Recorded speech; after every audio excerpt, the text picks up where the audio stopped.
रात गहरी थी। सुधा अपनी बेटी काव्या को सीने से लगाए सो रही थी। काव्या ने नींद में करवट लेते हुए पूछा, माँ, आप मुझे हर रात ऐसे कसकर क्यों पकड़कर सुलाती हो? सुधा की आंखों में चिंता झलक रही थी। ताकि तुझे कोई मुझसे दूर ना कर सके। कौन मुझे आपसे दूर करेगा माँ? सुधा की आवाज कांप उठी। एक दुष्ट, जिसे सब अंधकार दैत्य कहते हैं। कुछ दिनों बाद सुधा को अपनी मां के निधन की खबर मिली। वो अपनी बेटी काव्या को साथ लेकर बरसों बाद अपने पैतृक गांव नवरंगपुर लौट रही थी।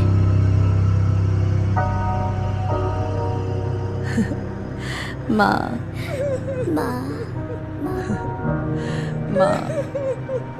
गांव में उसके कदम रखते ही लोगों के मन में हलचल मच गई। सब उसे देख बेचैन हो उठे। औरतें आपस में फुसफुसाने लगीं। ये वापस क्यों आई है? अगर ये यहीं रुक गई तो हम सब किसी बड़े खतरे में पड़ जाएंगे। सुधा ने अपनी मां का अंतिम संस्कार किया और कुछ दिन गांव में रुकने का निर्णय लिया। मां के जाने के बाद उसके मन में एक अजीब सी खालीपन और उदासी थी। इसलिए उसने सोचा कि वो कुछ समय अपने गांव में रहकर मां की यादों में सुकून तलाशेगी। परंतु जब गांव वालों को यह खबर मिली कि सुधा कुछ दिनों तक गांव में ही रहने वाली है, तो उनके चेहरों पर साफ साफ डर और बेचैनी झलकने लगी। जैसे किसी अनजाने भय ने पूरे गांव को अपनी गिरफ्त में ले लिया हो। कुछ दिनों बाद एक रात गांव की लड़की रेखा अचानक गायब हो गई।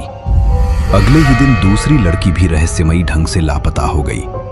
उसी भय की परछाई जो गांव वालों के दिलों में सालों से थी, अब हकीकत बन चुकी थी।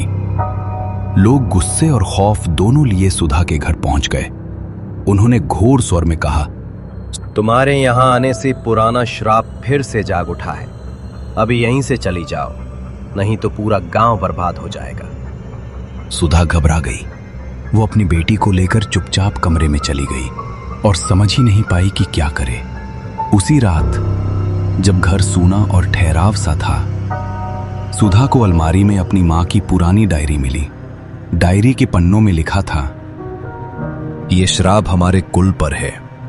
हमारे पूर्वजों ने धन और ऐश्वर्य के लालच में अंधकार दैत्य की पूजा की थी। उसकी शक्ति पाने के लिए उन्होंने अपनी ही बेटियों की बलि दी। अब वही दैत्य हर पीढ़ी से एक बलि मांगता है। सुधा का दिल जोर से धड़क उठा। मुझे जिस बात का डर था वो सच हो गया है। दैत्य मेरी बेटी काव्या को चाहता है, लेकिन मैं अपनी बेटी को किसी भी कीमत पर नहीं खोऊंगी।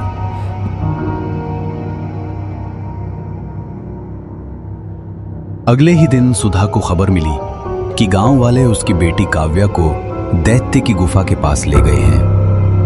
वे मानते थे कि काव्या की बलि देने से श्राप खत्म हो जाएगा। सुधा भागती हुई जंगल में काली मंदिर पहुंची और रोते हुए प्रार्थना की, माँ काली, मुझे शक्ति दो। मैं अपनी बच्ची को खो नहीं सकती।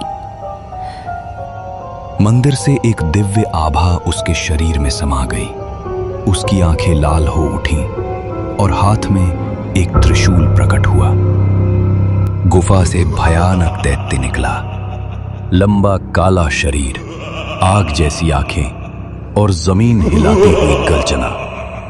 गांव वाले कांपते हुए पीछे हट गए। दैत्य काव्या की ओर बढ़ा।